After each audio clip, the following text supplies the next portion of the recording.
Hello, everyone.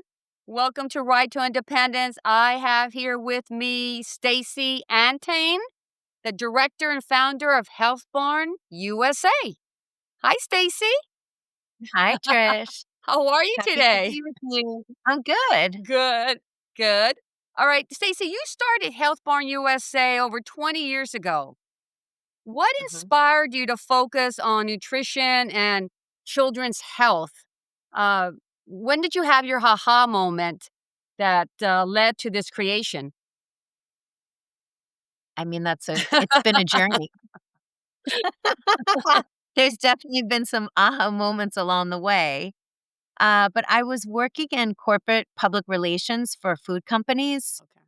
And at the same time, I was getting my master's at NYU and in food and nutrition and dietetics, and also pursuing my degree in registered dietetics.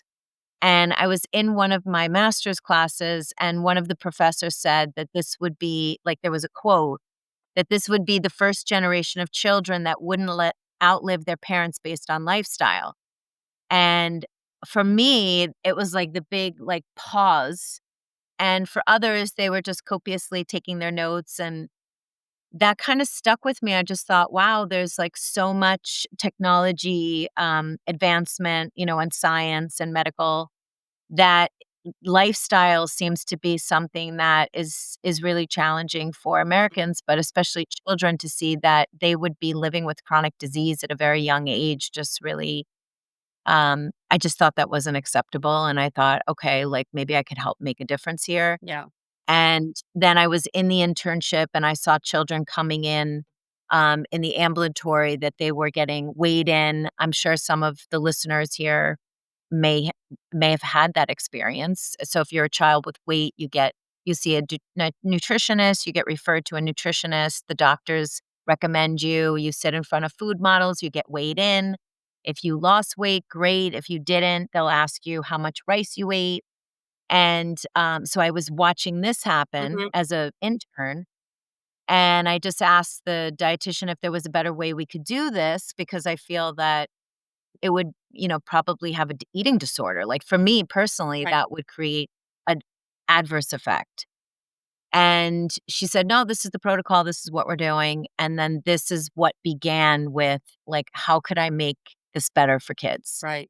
And not just talking about it, Mhm. but really like hands-on cooking and growing your vegetables and learning about nutrition. And this has evolved over time. I mean, the nutrition piece was always pretty steady. Mhm. And then everything grew around it, like the holistic lifestyle of, I mean, now we're dealing with screens. And so we're not active. So this is everything about Health Barn is you're completely unplugged. They're playing with frogs. They're Wow. catching tadpoles. They're like catching, snakes, and today they had snake skin that they discovered, and this is super exciting, and they're making banana crepes with chef, and they're learning about advertising and what to look for when things aren't truthful. And so this is all happening in one curriculum that is super exciting for kids, and it's fun, and they wanna come. So, I mean, I feel like it's been 20 years in a process, but we're in a really good place at 20 years. Yeah, that's outstanding. That's outstanding. We'll get to that. Columbia University actually studied and validated the Healthborn curriculum. Uh, but please, can you explain to our viewers exactly what a program entails? I know you just said a whole bunch of stuff, but can you just explain one program that you have for the kids? Well, we have I started with one program, Young Okay. Harvesters, for ages 8 to 12. And then that grew. So now we offer about 15 different Oh, wow. programs, because, yeah, and we start with ages 3 to 5, which are seedlings. And then we go up to sprouts, and we go to harvesters, and they advance through it, and then master chefs. And we offer camps and holiday camps, but our core curriculum, which is what we wrote the behavioral objectives against, Hmm. then that was 20 years ago, and it's still relevant to today. And that was published in Explore Journal, and it was also research. They looked at the outcomes at Columbia School of Public Health. So essentially, the core Hmm. curriculum is the garden, which is where they grow and they learn about how to tend to an organic vegetable garden. So they're composting, they're planting, so it's seasonal, Okay. so it's year round. So in the spring, they're planting seeds for the summer. In the summer, they're harvesting and planting for the fall. In the fall, they're getting things, actually planting garlic and getting things ready for the winter. And then the winter is a heavy cooking season when we start to prep and do our seedlings for the spring. So it's a cyclical experience for the kids. So there's always a garden component Okay. of whether it's planting, picking. I mean, there's always something to pick. But and then what they're doing is whatever ingredient they're working with is something related to what's in the nutritious recipe that we actually create ourselves. And so it's developed by us, and it's also nutritionally analyzed. So everything meets a certain standard. We've combined American Heart Association, the Dietetic Association dietary guidelines to come up with very specific guidelines for our recipes per serving. And then, of course, there's a nutrition lesson. So while the recipe is either cooking or baking, the kids are learning about reading labels or being a sugar detective and figuring out how much sugar is in their cereal or in their Mhm, drinks. mhm. Or they're learning about bone builders or bone boosters and what is a booster versus a bandit. We have so much curriculum, but everything is related and age dependent. Mhm. So, like seedling, Yes, yeah. they'll try a fruit or vegetable. Sprouts is more the five senses. Harvesters gets into more of the nutrition that you would expect at a middle school level. Right, right. So, but the core, like I said, the core curriculum is always garden recipe and lesson. And are these kids taking anything home from that? Are they do they get Oh yeah, homework? And the parents are they like, don't. "Oh my god, what are you bringing home?" Well, they don't get homework. Okay. Their assignment is really to make the recipe at home. Oh, So the okay. parents get the recipe, and believe it or not, I have so many people emailing me and texting me pictures of their kids making the recipes, like Nice. chopping. It's so exciting. Like on a Yeah, weekend, it'll just pop up yeah. and I'll be like, "Oh, look who's baking the carrot cake muffins this morning," or "Who's making the sweet potato pancakes." Right. And it always makes me smile because I feel like, it really is, yes, the child's leading. And that's the most important thing is that the child is leading. If a parent tried to introduce this would be very difficult. Right, right. But when a child comes home and they want to make sweet potato pancakes, I don't think parents are going to deny them. No, no, I don't think so, I don't think so. I think starting early is great. This is very impressive stuff that you're talking about because I can just imagine the parents saying, "Oh my god, what does he have to make this time?" And, because you're making the family cook together, right? Yes. You're making the family cook together, and I think that's very important, and that's Mm. a healthy thing to do, and that's the way you teach children to eat healthy, is by Yes. cooking together. Right? Correct. And now another thing you Cooking also together. have. I'm sorry, what'd you say? Cooking together. Families that cook together stay That's together. I right. think that I know, and I have a lot of compassion and deep feelings about people. A lot of families are, parents are working, they're on a schedule, they have various kids at different Yeah, sports. I mean, who can keep it all together? Even if it's 1 or 2 meals a week where they really sit down and have that time together, it's really beneficial, not only from a nutrition standpoint, but also social and talking about, like, a lot of kids have anxiety now, so we talk about strong bodies, healthy minds, and it's a chance for the child to express or the family to express, "Hey, I'm having a great day, I'm worried about this test." I didn't have a really good experience with my friend today. Like, these are all things that have to get communicated, and it really happens at the table. at the Believe it table. or not, like, a lot happens at the table. That's right, It could and be that's breakfast, it could be dinner, it doesn't have to be dinner, it could be my dad worked in the city, mhm. and when I was younger and growing up, he was home, like, 8 or 9 o'clock at night, so we used to have breakfast together. It doesn't have to be dinner. So true, so true. As long as you can make have that connection 1 or 2 nights or for breakfast, but as long as you try to connect with the family and the kids, it's so important, and you bringing in healthy meals, I think it's really outstanding and wonderful. But you also do Healing Meals Initiative, which provides nourishing food for kids that are undergoing cancer treatment. Can you tell us a little bit about Healing Meals? What are they? Absolutely. So during my dad had cancer. This was probably 10 years ago. And I had done, as a nutritionist and dietitian, I've done demos and cooking demonstrations for kids in the hospital. And when my dad had cancer, he had me and my mom that was up in Boston. And I kept calling for a diet consult. It was really difficult keeping weight on my dad. So after this whole experience, and thank goodness he's fine. He's 80, he'll be 85 in a few Oh, days. wow, fantastic. Yeah, it's such a blessing.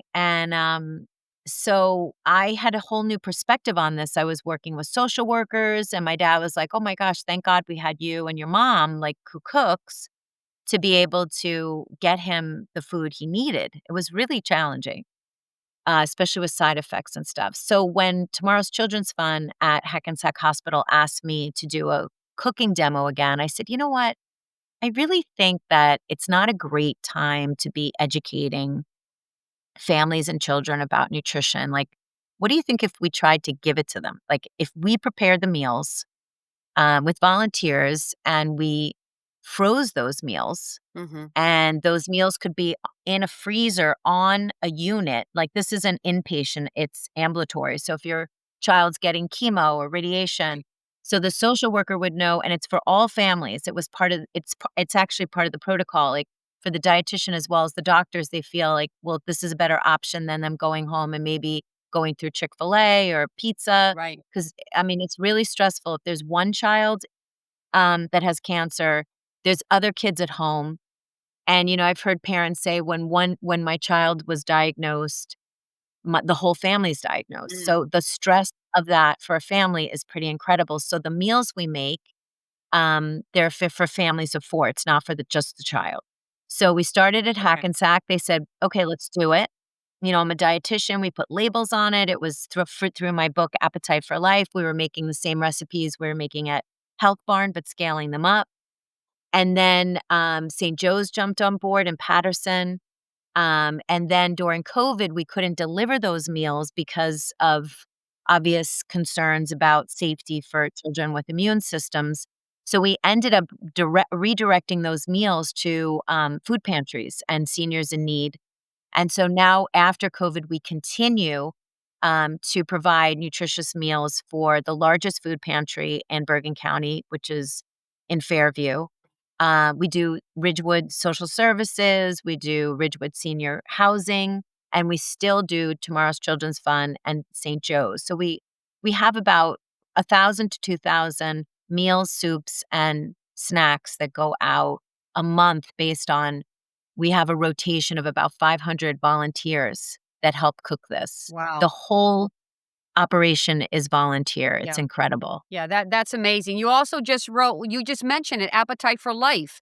You just mentioned that you wrote that book, and it features what, over 100 kids meals that Yeah. people can cook at home with their children?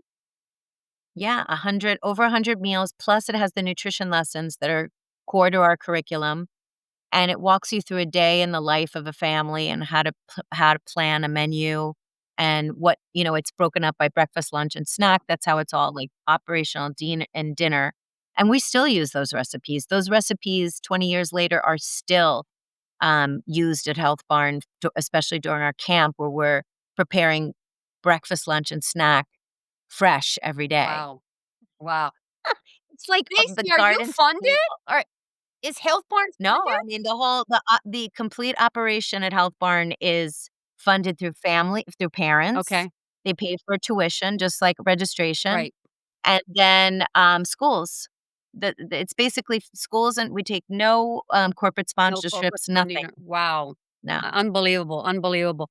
Yeah, I mean, I when I read that you did Appetite for Life, I said, "Oh, what Where was I when I had my kids? I I mean, I would have loved to have that book, but we'll definitely pin that book in the notes for so anybody who wants to get their hands on that book. I think it's important to have great books out there that people can use and to cook with their children. But let's talking Yeah, about absolutely. food and children. Countries like Finland, Sweden, France. I mean, their school lunches are so much different than the Mm. American school lunches. I don't know if you've made a study on that. They're just more nutritional, and they treat their lunch like an educational class when they're eating lunch. It's just part of their culture. And meanwhile, the United States, what are we doing? We're still giving processed food to our children when it comes to lunch. Do you think maybe there's a pathway for parents or communities or maybe even the government? I mean, how can we advocate to get healthier, more universal school lunches and maybe incorporate some of these standards that Europe has? Well, I mean, the thing is that one of the big issues is that the school lunch is like a lightning rod. I really kind of stay away from it You do? Okay. because, well, I mean, I can talk about it, but Yeah. I try to do one lunchbox at a time. I think that the big difference is that there's a higher value placed on food in Europe and Yeah. other countries, like you spoke about Europe in particular. Yeah. But, they fight for it. They don't I mean, we have a child coming to summer camp here, that lives in Italy, and he has a very different lunch experience in Italy than kids here. Right. And I was like, "Oh my gosh, like, that's gonna be challenging." He's coming to Health Barn. He absolutely loved all the food. His mom said he fit right in, Nice. and, so that was good. Yes. Yeah. And when I'm in the schools and I see what's offered, I mean, price is a big issue. True. And it's really it's I mean, but the truth is that what we eat, we are what we eat. So we're trying to educate, and at the same time, we're serving things that are substandard. I mean, ketchup to me doesn't qualify as a fruit, Right. and I've seen, some pretty basic, potato, white stuff. It's not prepared. I even asked one vendor, I said, "Would you ever eat these? Would you ever eat these meals?" Right. And he said, "No." So it's kinda scary when the vendor's telling you you're not gonna eat the Yeah. lunch, but we're Yeah. serving the elementary school kids. Right. And I just think that, we have the thing is you have to make it, accessible to everyone. You can't outprice it. Right. But at the same time, if you're buying in bulk and maybe you're doing district-wide foods, again, it's vendor to vendor specifically. Some districts are able to supply for the food, and then some or other districts are just basically ordering pizza, and it's coming in from the local shop, mom and pop shop in town. So everything is all over the place, and there's nothing really standardized. And I think cost is a huge factor, also the ingredients, and there's just so much to be done with that, and, Yeah. I I know. don't even know where to start. I mean, it's just I know. I challenging. always like to bring it up because every time I go to Europe or every time I have friends in Europe and they have children in Europe and they tell me what their child has been eating in their schools, I'm like, "Oh my goodness." I mean, I don't understand. We're such a rich country and I just don't understand how we can use our tools and our funds to grow healthier children. I mean, Yeah. I don't get how we can't do that. I mean, studies that still show the obesity jumped from 17% in 2007. Obesity jumped Mhm. from 17% to over 21% today. So we still have Mm. obesity, and we always Oh, yeah. will. I mean, no, granted, we always will. But the fact that we're not doing anything to fight obesity in children, I know you are. But can we Yeah. multiply you into maybe 50 and have you in every single state? I mean, really, Well, we're working on that. Our curriculum is available through the Nutrition Academy. We have a Health Bar Nutrition Academy that we've made our culinary creations curriculum available. It's an after-school enrichment program, so people can get trained in that and download that and teach that as an after school enrichment or within the school, depending on the district. That's Right. what we're doing to get our hands-on recipes and nutrition education out there. I think that the challenge is that with children, you don't see it as much. And I don't really know what happened. Like, during COVID, there was a big bump in terms of everyone saying, oh, we got to get kids, like, they were really worried about their immune systems and making sure kids were eating healthier. And there was a panic about, like, oh, wow, my kids got to eat better because there is no magic pill for the immune system. So, and then things got better, and I feel like now there's this uptick where it's like the crumble cookies and all the processed stuff is coming back like fast and furious, all the cookies, the donuts. I mean, if you go to Europe, that you don't have like a Dunkin' Donuts on every corner. Um, and the thing is that one of the funniest things that I had experienced was that I was in France with friends of mine with their children, and then I'm in the US with my sister and her children. Right.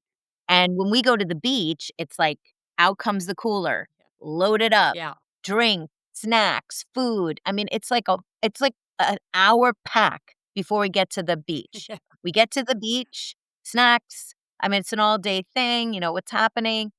And so I went to France and I was in Corsica with my friends. And she's like, the mom's like, we're going to the beach. And I was like, where's the cooler? Yeah. So She's like, American. we're Where's the going. cooler? Yeah, I said, "Well, where's the cooler?" She's like, "Well, we're going to the beach." I said, "I know, Yeah. but, like, what about snacks? What if they get hungry?" She said, Right. "No, we're going to the beach for, like, 2 to 3 hours, and then we're coming back for lunch." And Right. I it was almost like I was watching some movie, but I was part of it. I watched these kids go swimming, Yeah. they had their time. We came back to the house, they had a lunch, the same lunch that we all ate, Right. and it was over, and they didn't have snacks after that. We went back to the beach, and then they came back, and we had dinner, and it was like there were no it's like a continuation of snacks on snacks on Yeah. snacks, and one of the things that we have to break here, habit, is, when we're working with the kids, especially, like, our camps and holiday camps where we have them, like, 9 to 3, Right. is this grazing concept. They're just constantly they don't eat a plate of food, and again, we give them a lot of choice. Choice is super effective with children, Right. like a taco bar. Today we had we call it the japchae bar or like an Asian noodle bar. So they could take their noodle and then they can build their plate the way they want it. Right. That's super important for children. Yeah. Super salad bar. Choice, And exactly. choice. Yeah. It's all about choice. You can't give them a mixed meal and put it in front of them and expect them to eat it. It's not going to happen Right. anymore. Right. But the thing is that you see that their habits, they graze. It's like they'd rather they start out with like, okay, I'm just gonna have a little, Cheerios, dry Cheerios, and maybe a little yogurt and have banana here, but they're not making a lunch. Right. So they're constantly hungry and they're just snacking. Right. So that we have to work on. And I wouldn't even say that's a picky eater. That's a learned behavior. That's just Yeah. kind of how Yeah. they never outgrew what they were doing when they were little, Right. basically. Right. Yeah. And so these are all, like, things that can get worked on, but when you're busy and if you have the babysitter there, they're at school and you gotta pack a quick snack, this is how we're training our I kids know. not to properly. Yeah, exactly. I think that that nutrition and being healthy should start very young. I think they should incorporate nutrition 101 type of class for new parents. And I think that they should put your book, Appetite for Life, in every goodie bag that goes home with that new parent, right? They go out, they leave the hospital with the goodie bag. And I think that it should have one of your books, Appetite for Life. I think that they should have a coupon in there to come back and learn Nutrition 101, to learn how to feed the child healthy.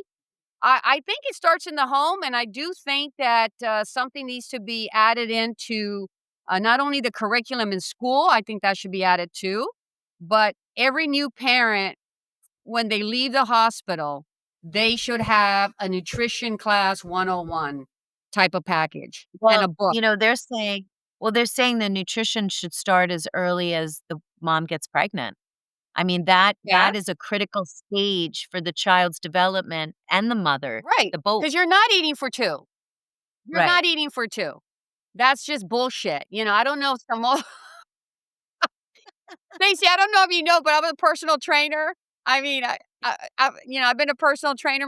I'm a personal trainer, and I believe in eating healthy. I never had snacks in my home. I never bought snacks in my home. I believe For your for my kids? children.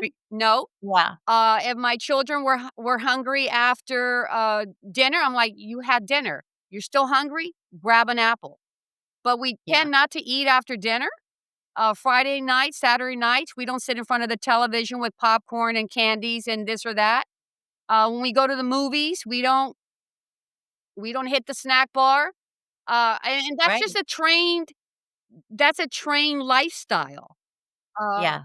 My daughter knows how to make choices. Okay, so I had rice for lunch. Okay, so I can't have a starch for dinner. Then I can't have rice for dinner. So she knows how to balance. My son too, obviously, we all do.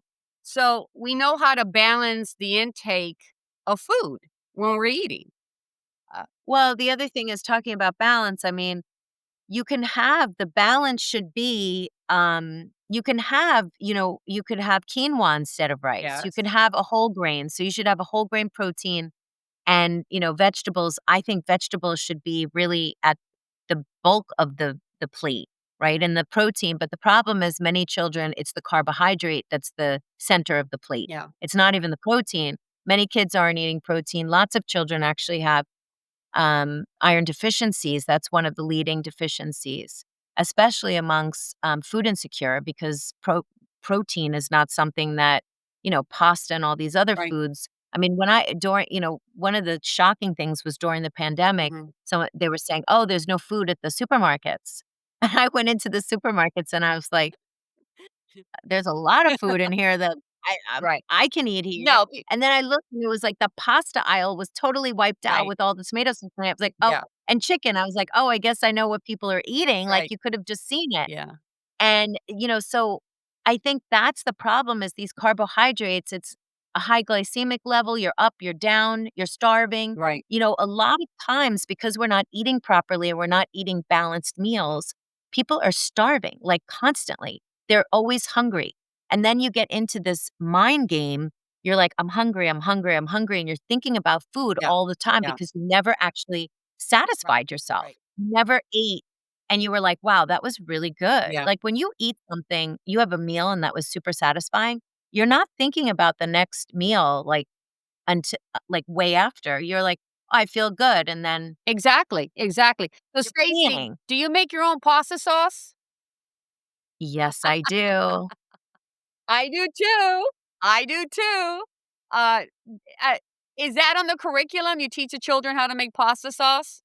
Fresh Yes, and pasta we sauce? actually make homemade fresh Nice. pasta too Nice. with the semolina flour. We have the Okay. the rolling machine. I got that recipe from my cousin in Italy. That was Yeah. challenging, not speaking English, like, trying to get the grams. I mean, that was really something else. Yeah. It was like all it was semolina, water, and salt. That was it. That's our pasta, but the kids make it so much, and it's so it's just and that's great, and Yeah. then we'll have, And it's better for meatballs. them. And it's better for them, Yeah. you know? Yeah, I mean, it's fresh, but it's a whole grain, it's semolina flour, it's not, heavily processed Yeah. flour, and, so, I mean, these are things that you just again, but that's a lot of work, so, like, you wouldn't be doing that on a Wednesday night when you have school the next day, No, so maybe it Sunday could nights be Sunday nights Saturday is or pasta. Sunday night. Yeah, yeah. That's when we Yeah. make our pasta, and, actually, I just made a batch of pasta.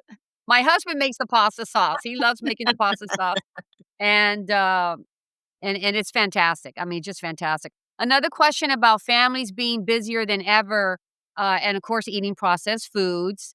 What can we tell parents who are listening now about being realistic? What change can they make today, or tonight at the dinner table? I mean, what one thing can parents do to make a difference, even if it's just one thing for their dinner table? Well, that's interesting. Well, one thing I would do is there are these curious chef knives. and children love to chop. So you could have your super choppers help you with the prep on the vegetables and the fruits because that's actually a sensory experience that starts at the chopping. So if you find, even for yourself, if you're chopping peppers or carrots, you're not just chopping, you always probably snack on one because that you start the experience. Right. And I just think that if you actually look at your dinner table and you say, how many things did I chop? That would give you a quick assessment to say, do I need to chop more? Because that's one of the biggest indicators of nutritious food is that if you're chopping because chopping means you're eating fresh vegetables. That's right. So if Interesting, you're just interesting. if you're opening up a bag and you're just throwing it in the microwave or reheating, just taking an assessment right now and saying, what does my dinner table look Mm, like tonight? Did I chop anything? And just start chopping one thing. And it doesn't have to be a salad. It could be vegetables, it could be peppers, it could be carrots, it could be squash right now.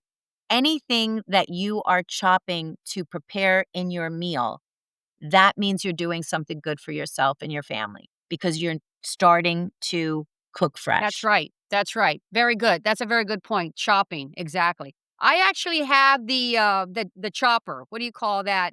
Oh, Do you have is it those? a mini prep or What? something? I don't know. You put the vegetables on the table and it just, like, chops everything. I don't know Oh, this. you don't know that. Oh, okay. I don't know this because So you we do have everything like, with knives. You teach the well, children how to use knives. yeah, the dolphin cut. It's the down up and Okay. the claw down up Yeah, with the because we claw. want to teach them. Yeah. And we teach them how to chop properly. And we have knives like I mean that's a big thing because between 3 and 7 they have to use the Curious Chef knives, which work really well. They're plastic. You can get them on Amazon. Okay. And then at 8 they have to take a knife skills test to be able to basically graduate up to the steel knives. Oh, okay. And so that's a big thing, and then if they don't use them properly, it gets taken away. But you wanna make sure children understand the technique, and then you don't have to worry about it. A lot of parents are saying, "I'm terrified to give myself a child a knife." Right. And I was like, "Well, if you teach them properly, it's like swimming. Exactly. You can't just Exactly. have your child jump in the water, you have to give them Right. lessons." When not only So there, you if you gotta be right there with them. Don't turn right, around. Don't go away from them chopping. Chop with them. Stand right beside exactly. them and chop with them. And, it still frustrates me because my daughter still doesn't know how to chop.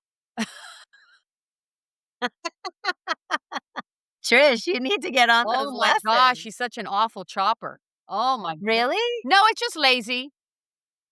He'll She's just being lazy, instead of cutting, really getting in there and cutting nice thin slices, julienne style, she'll just Yeah, chop big chunks because it's just being lazy, that's all. Teenagers can be and lazy, young adults can be lazy, so it's just being lazy. But Stacy, you were on the Rachel Ray Show, you were on CBS, you were on PBS. What was it like spreading your mission, on such big platforms? it's super exciting to, be able to talk about Health Barn because Health Barn isn't about me. It's really about children and the families. Like, I always say that to the kids. I just said it to them. We just did a butterfly release, and I said, "What makes Health Barn special?" They were all, like, silent, like, "What?"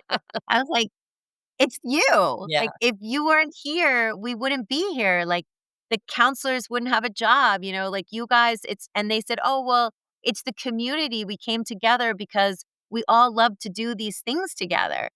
And I just love celebrating children and families and being a resource.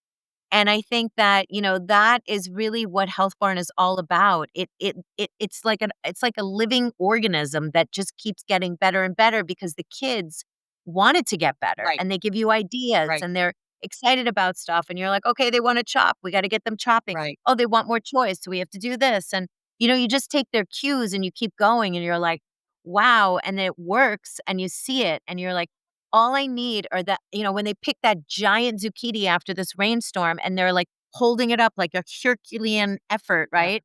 And then they chop it up for lunch. You think this is happening. Like, and I just pause and I think, wow, this is success. This is our success, is that these children are eating Right. vegetables and they're eating fruits. And it may seem like very simple. And some people might say, well, is that really a big deal? But it's such a big deal because they're going to have this memory and this thought and the skills that will last them a lifetime. And Right. so when they go off the path or they go on to a different eating, whatever they do, Yeah. they can always come back Yeah. to ground zero and know that, like, I know how to do this. Right. I actually did this and I can do this and I know how to do it Yeah. and can make a difference for myself. Right. And that's the biggest thing because what's happening in our society is that without that education, how can you make a healthy choice when the environment is so toxic? I mean, the environment, no matter where you go, it's like, buy this.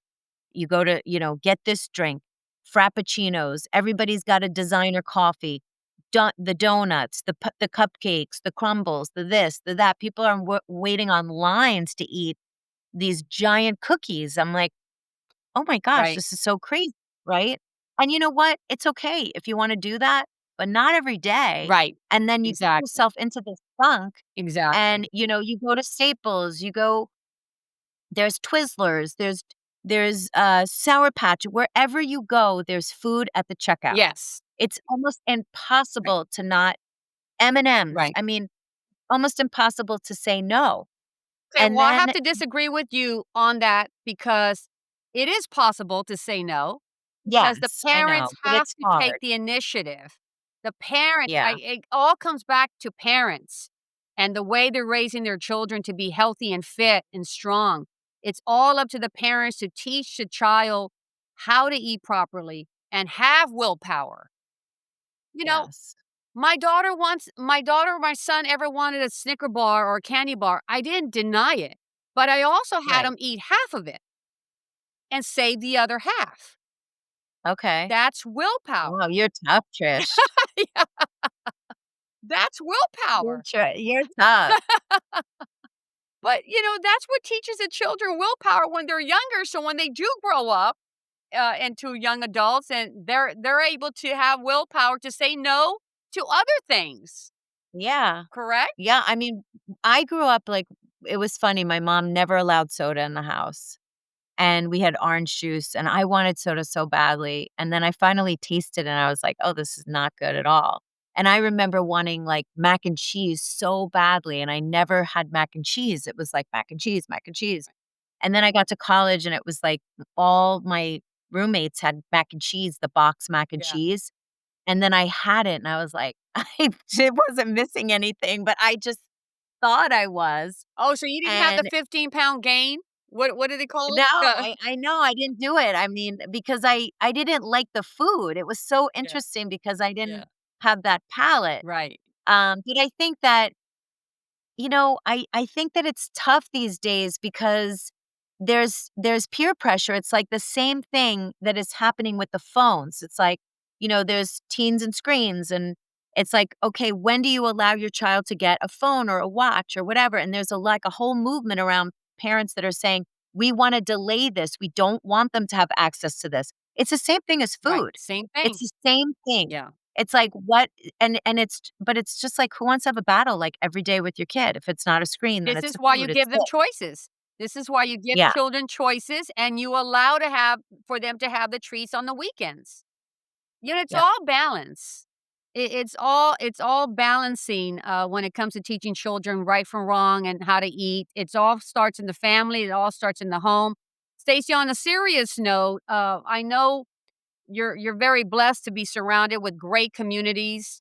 Have you ever thought about reaching out to communities that cannot possibly afford to come to the health barn?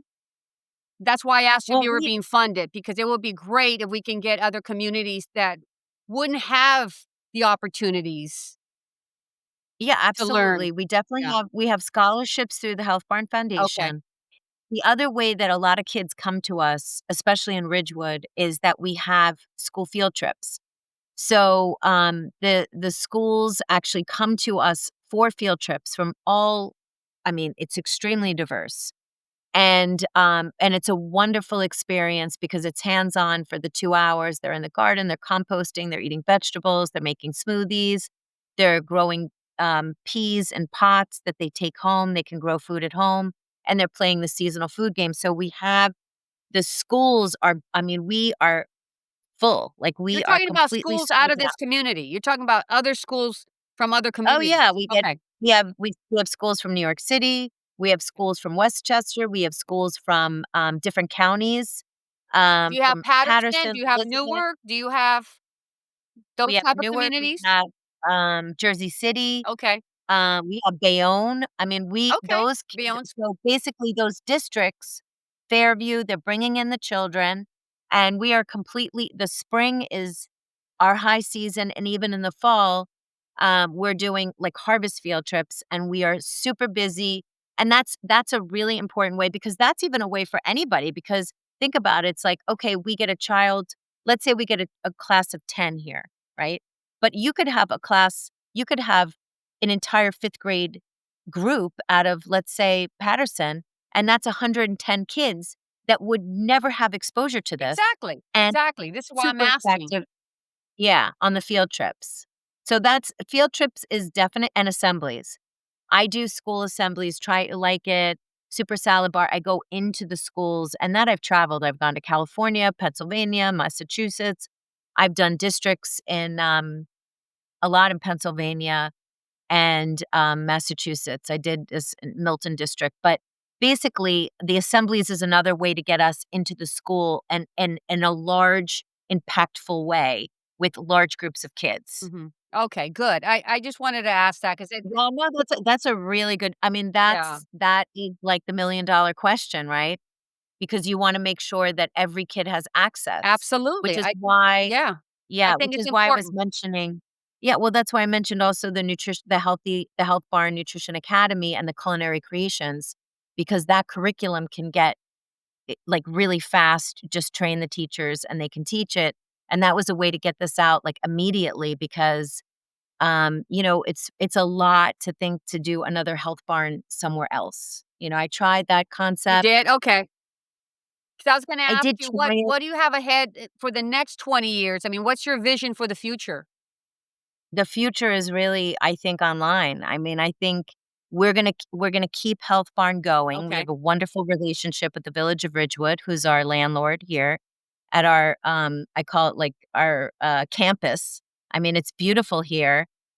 We have I mean, it used to be a 10-acre horse farm. Mhm, Now we're in the house. We mhm. have a beautiful garden. We have this nature pass.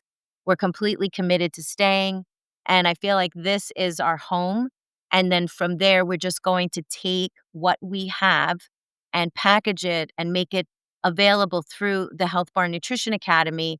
You're gonna see a lot more programming, interactive, both our curriculum as well as live demos and things more Oh, things are that'll be gonna come nice. out through Yeah, the academy yeah, because it's fast and it's like, this is important and it's now. yeah. It's not like I started Health Barn 20 years ago, and I just thought maybe I won't be necessary 20 years from now. I don't know, like, and here I am 20 years later, and I think I'm more relevant than ever. Yeah, Health no, Barn I is more I think definitely going online, I think having the curriculum online, the word can spread faster, the curriculum can yeah, spread faster, the programs can be out there, the programs can be used in the classroom, as a health credit. I just think it would be, very outstanding if we can get that in every single school and really teach children, even if they're not being raised in a healthy environment, at least they're getting it at school, and hopefully they can take it home and try to unpack it to the parents and teach the parents, "No, mom or dad, this is what I learned. This is how I wanna learn how I wanna cook." And hopefully that, we can do that. We can just yeah, spread all the yeah, love it's and the so health. important. It's so important. But, if you could leave parents and kids and even grandparents one more piece of advice about food and health, what would it be? That's a really good question. Um, I think that I would say that just be together, do something together. I think it's so magical when I see the families. I just traveled to Italy for our 20th anniversary with Health Barn Families on a sustainable ag tour. And the parents were actually, because I'm always cooking with the kids, but Right. I'm never with the parents. And the parents were cooking together. We were doing gardening together. Even at Health Barn, when I see the parents come into the garden and they pick together and they learn together. And I think this lifestyle is really important, and it's not about nutrition, it's not about gardening, it's the whole package. Yeah. And so start out little by little, like start out with a little garden together. Even if you grow one vegetable or peas or zucchini or something, and make it like an annual thing. Like Yeah. this is what we're doing together. You start cooking together, playing games together, go on a nature hike. I say to my team, "Oh, well, the kids, they're young. They don't, they're inside. They're not used to these nature hikes." I said, "They're going on a nature hike because if they go on a nature hike and they learn how to do it, Right. they're going to ask their parents to do it. That's And right. that would be a neat activity for them." And don't you think that, like, one of the moms said to me, "Oh, I'm wearing," the little girl was like, she's only 3. And she said, Mom, I want to go on the nature hike. This is on a Thursday. And I said, "Oh, well, I don't know if mom is really wants to do that." She's like, "Oh, no, I changed my shoes today because I knew I was going on this advanced nature hike." And I was so happy. I like just thought to myself, that's so special because we have to look for ways to spend time with our children. And our families. And it doesn't always have to be cooking. It can be, like I said, on a nature hike. Yeah. It could be growing. It could be reading, going to the library together, like just getting off the screens, Yes. you know, parking that screen and really like reducing the screen time and looking for ways to really connect. And I think it can be on a variety of ways. And it's just beautiful things can happen. And I feel that I think that's really important because people are so tired of hearing like they're not this, they're not healthy, they don't make good choices, they're not, they don't cook for their kids or this is happening. And it's like, let's just like park all that and just get to like what do I want to do with my family? And and I don't know, let me find out from my family what they want to do. We could go bike riding together. Exactly. Like Exactly. I mean, let's go bike riding. That's the whole point of having a family. You get Yeah. to do things Let's go. together. Well, and the same thing happened, like, the bikes there were 2 boys on a bike, and I saw them, Uh-huh. and the mom and dad were like, "Oh, well, we weren't sure if he was being responsible with the other kids because I see kids all the time in the park." Yeah. And I said, "He was actually being responsible, but the other kids weren't so much." So what do you think happened? Dad was like, "Well, we're all getting bikes because we're gonna ride together, and then we know he's doing it responsibly." And I was like, "Yay, like, Yeah. this is great." Yeah. And, so I think that again, it's a lifestyle and I feel like, we all wanna be healthy. Health is wealth. Yeah. This is so important no matter where you are in your life. The quality of your life is huge, and you wanna live it to the fullest, and you wanna live it to the people that live it with people that you love. And being healthy is really a gift, and give that to your whole family and find ways to connect so that you could do this together and that it's not a struggle. And that's just the first step. It doesn't have to be about food. It could be just like, hey, let's go for a walk. Let's go for a nature hike. Let's take the dog. Let's get a dog and go for a walk. Right. It could be anything, but just making the time for each other. And I think that's the most important thing. Absolutely. Well, on that note, thank you, Stacy, for coming on. I Oh, will Trish, it's always great seeing you. I will link all this information. So listeners, if you Thank wanna you. learn more about the programs at Health Barn USA, I will link everything and really think about what we talked about tonight, especially if you're expecting a baby or you have a little one already and you don't know how to cook for your little one. Pick up the book, Appetite for Life.